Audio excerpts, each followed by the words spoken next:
بسم الله الرحمن الرحيم. اللهم لك الحمد كما ينبغي لجلال وجهك وعظيم سلطانك. اللهم لك الحمد حتى ترضى، ولك الحمد إذا رضيت، ولك الحمد بعد الرضا. لك الحمد بالإسلام، ولك الحمد بالقرآن، ولك الحمد أن شرعت لنا خير شرائع دينك، وأن أرسلت لنا خير رسولك محمد صلى الله عليه وسلم.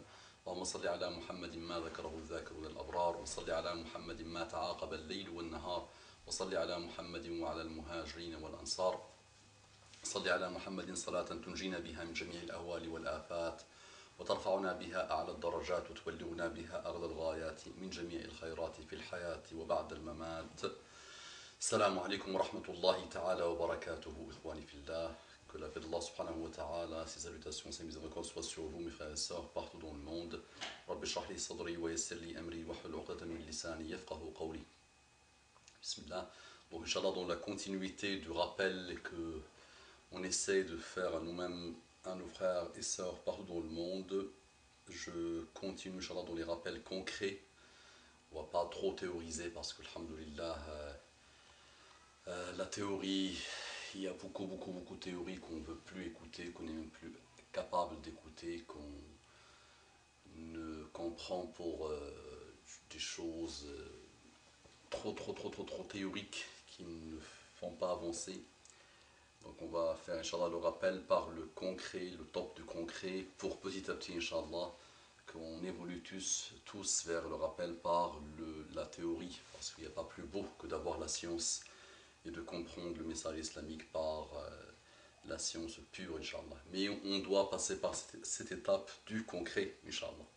Donc c'est l'histoire que j'ai postée sur Internet, que j'ai reçue d'une sœur très sincère, où on ne colporte pas des choses non véridiques, donc l'histoire est véridique. Une de nos sœurs l'a vécu et beaucoup de millions de sœurs la vivent partout dans le monde aujourd'hui. Donc c'est les pas de shaitan dans les relations hommes-femmes. Et vous avez, je pense, vu l'intervention sur l'adorateur qui adorait Allah des dizaines et dizaines d'années, qui a fini en enfer suite à cause des pas de shaitan. Donc c'est l'histoire d'une sœur qui avait, il y a quelques années, décidé de se marier et qui avait essayé de trouver son prince charmant, son futur mari, sur un site internet. Et donc, il s'est connecté sur un site internet, il a rencontré un frère qui donnait l'impression qu'il était quelqu'un d'extrêmement pieux, d'extrêmement pratiquant. Et donc, cette pratique, masha'Allah, que la sœur a repérée, l'a mis rapidement en confiance, et elle a commencé à discuter avec ce frère, d'abord par MSN. Donc, première étape du pas de shaitan, c'était aller vers MSN. Donc ils ont discuté quelque temps sur MSN, et elle a continué à se mettre en confiance et à voir quelqu'un et échanger avec quelqu'un d'extrêmement pieux, qui donnait l'impression qu'il était vraiment pieux, même si je ne sais pas ce que ça veut dire être pieux et être pratiquant. Après, Inch'Allah, on parlera de ça. Petit à petit, ils ont évolué vers le deuxième pas, ou le troisième pas, qui était le pas de shaitan, qui était échanger les numéros de téléphone.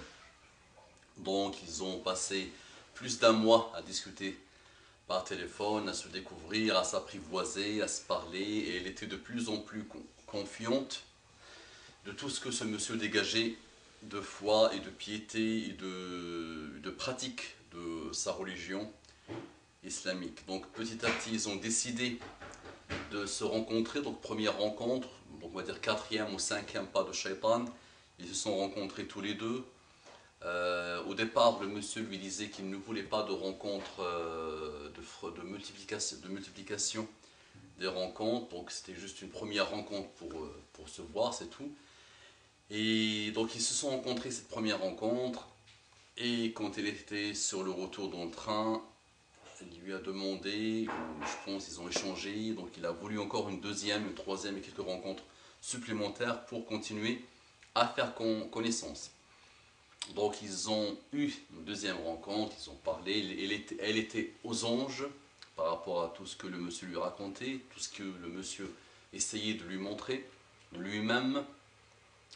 Et donc sur le retour de la deuxième rencontre, elle a reçu un texto du monsieur qui lui dit qu'il a décidé de se marier avec elle qu'il était vraiment sincère dans sa démarche et qu'il voulait vraiment se marier avec elle. Voilà, donc elle était toute heureuse, toute contente, alhamdoulilah, enfin un mari, Inch'Allah, un mari où elle va vivre la foi. Elle-même disait qu'elle était vraiment heureuse parce que elle parlait beaucoup avec lui de religion, comme si parler de la religion pouvait faire des choses.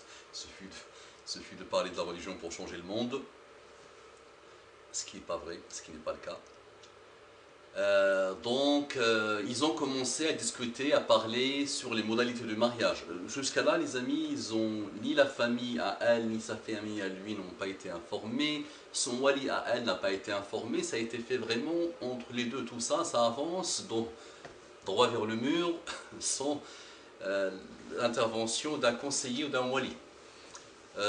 Donc, lors d'une discussion, il parlait des modalités de mariage. Le moment où elle lui a posé la question quand tu viendras avec ta famille me demander au mariage, à ce moment-là, lui, il a rétroqué, il a répondu en disant est-ce que tu es vierge?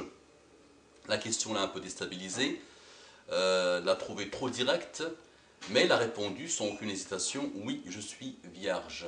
Donc, lui, il lui a dit bah, si tu es vierge et tu es sûr de toi, j'aimerais bien que tu fasses un certificat de virginité.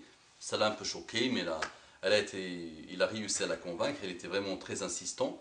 Elle a décidé d'aller voir sa gynécologue pour lui sortir ce certificat. Mais le monsieur lui a demandé de venir faire cette attestation dans son bled à lui qui était un peu loin, dans sa ville à lui qui était très très loin de la ville où habitait notre sœur.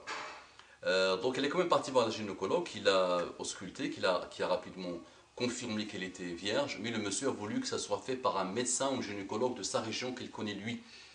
Donc il l'a invité à venir dans sa région pour faire ce certificat.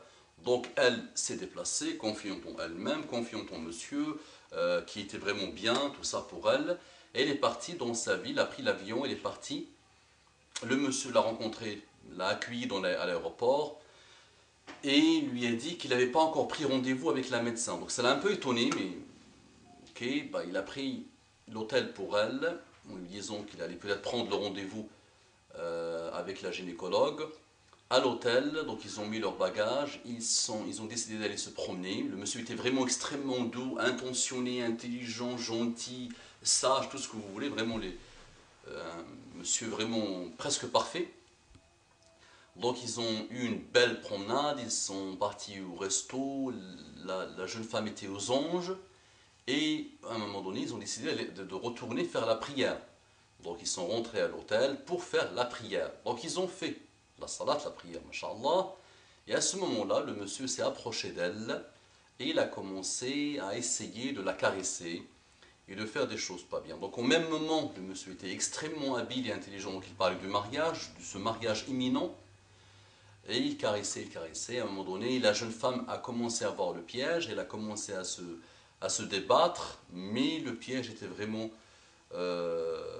bien tendu par le monsieur, donc il était de plus en plus violent. Donc elle n'a rien pu faire, donc ils ont malheureusement commis l'énorme, même si je le dis 2 milliards d'années, l'énorme péché qui est la fornication, qui vous connaissez les ravages de cette fornication dans le monde. Donc la jeune femme a été triste, vraiment déstabilisée, troublée, triste, malheureuse et tout ça, mais le mal était déjà fait. Et donc le monsieur, une fois que l'acte a été consommé, l'aboutissement charnel a été fait, le monsieur a complètement changé, est devenu distant, pensif, il ne lui adressait plus la parole et il était invisible pour lui. Et le lendemain, elle n'a pas dormi la nuit, il était malheureuse, lui il est parti le lendemain prendre son petit déjeuner. Au retour, il lui a dit bah, finalement, tu as menti, tu n'étais pas vierge, j'ai pas vu de saignement, tu n'étais pas vierge. Donc elle lui a dit bah, tu as vu le sang, il lui a montré le sang sur le lit, lui sa réponse à lui c'est que tu n'es pas vierge, point à la ligne. L'histoire finit en l'emmenant à la gare en lui disant que c'était le bus qui mène à l'aéroport. Oublie-moi, oublie mon numéro de téléphone, je ne veux plus entendre parler de toi. Fin de l'histoire. Et Inch'Allah, lors de la prochaine intervention, j'analyserai pas par pas les pas de shaitan. أقول قولي هذا واستغفر الله لكم فاستغفروه إنه كان غفارا رحيما اللهم صل على محمد النبي الأمي وعلى آله وسلم تسليما كثيرا.